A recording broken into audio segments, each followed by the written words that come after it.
तुझ्या वार भावार कणा मराठीचा तू कैवारी जी, तू अस्मिता कीर्ती तू अभिमान मातीचा, तू शिवबाचा मावळाजी। हे नव्या युगाची पहाट श्वासात नवनिर्माण लहरून देऊ राजी।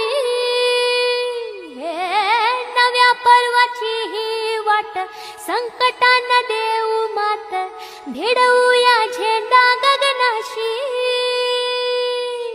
मोठी लढाई लढू मातीसाठी गड्या, मनगटात जोर लावून दाटला जरी अंधार, एकजूट होऊ आज दिवा ते